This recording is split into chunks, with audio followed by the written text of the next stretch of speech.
लाली और धर्मेश दोनों प्लास्टिक का बोरा उठा लेते हैं और उसके अंदर इधर उधर से कूड़ा बीनना शुरू कर देते हैं। अरे लाली, बेटी जल्दी जल्दी कूड़ा उठा ले, नहीं तो गांव के लोग आ जाएंगे और हमें कूड़ा उठाते हुए देख हमें गांव से ही निकाल देंगे। अरे अरे पिताजी, आप चिंता मत करो, मैं अपने मुंह पर चुन्नी लपेट लूंगी। लाली ऐसा कहकर सड़क पर से कूड़ा उठाना शुरू कर देती है।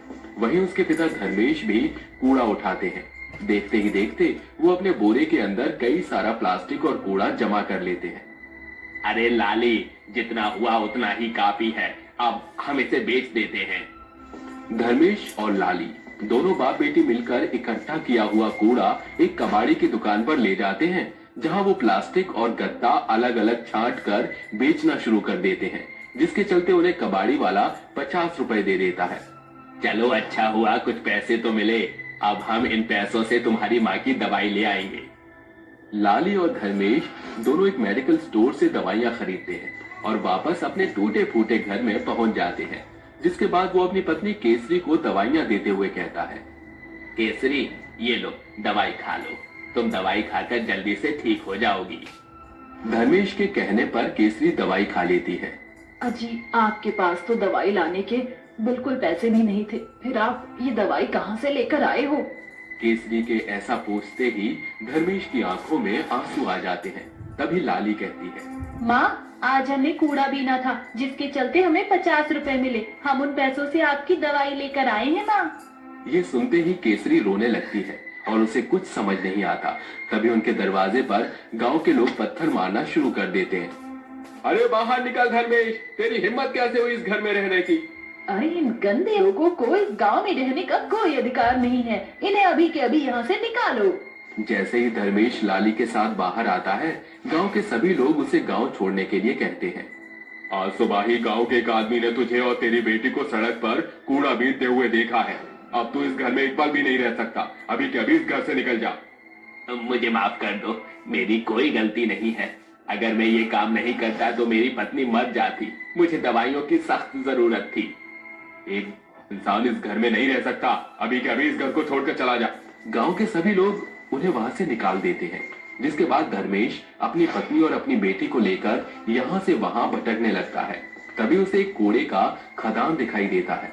देखो हम कहाँ जाएंगे, हमारे पास जाने का कोई दूसरा रास्ता नहीं है, हमें इस कूड़े के ढेर के बीचों बीच रहना पड़ेगा। ऐसा कहकर धर्मेश उस कूड़े के खदान के बीचों बीच एक झोपड़ी बना लेता है। उनकी झोपड़ी के चारों तरफ कूड़ा ही कूड़ा नजर आता है। धर्मेश उस कूड़े में से कुछ प्लास्टिक निकालकर कबाड़ी की दुकान में बेच देता है, जिसके चलते थोड़े पैसे मिल जाते हैं और वो खाने का कुछ सामान लेके आता है।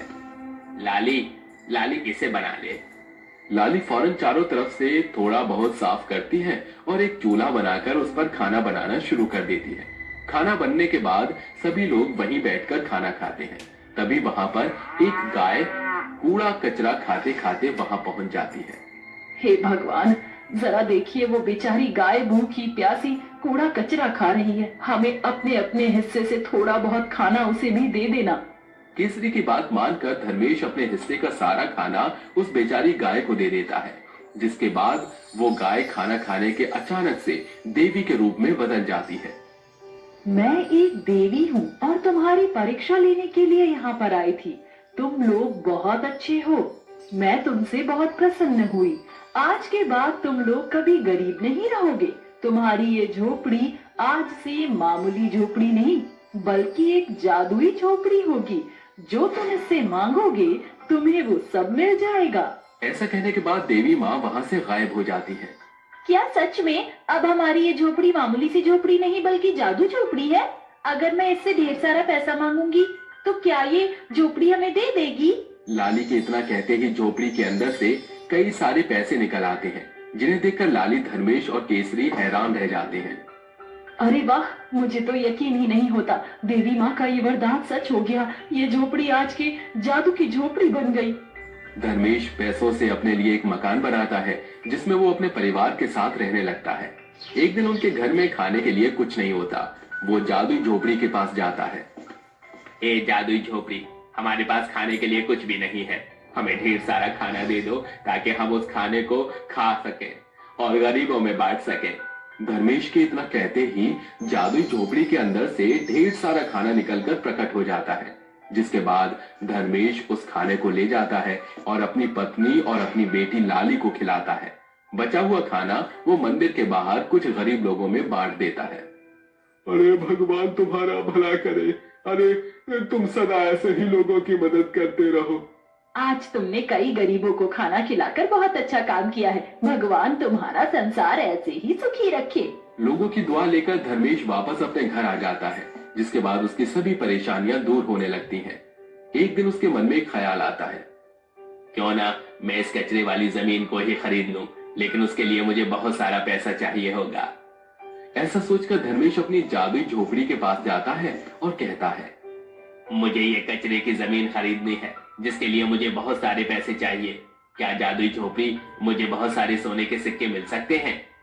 धर्मेश के इतना कहते ही जादुई झोपड़ी के अंदर से बहुत सारे सोने के सिक्के निकलकर सामने प्रकट हो जाते हैं, जिसके बाद धर्मेश उन सभी सोने के सिक्कों को लेकर गांव के मुखिया के पास जाता है और उससे कहता है, मुखिया जी, आपने मुझे इस गांव से तो निकाल दिया, लेकिन मैं इस गांव की कचरे वाली जमीन को खरीदना चाहता हूँ और उस जमीन की मुंह मांगी कीमत भी देने को तैयार हूँ। ऐसा कहकर धर्मेश ढेर सारे सोने के सिक्के मुखिया के सामने रख देता है, जिसके बाद मुखिया का मुंह बंद हो जाता है और वो तुरंत जमीन धर्मेश के नाम कर देता है और वापस अपने घर आ जाता है।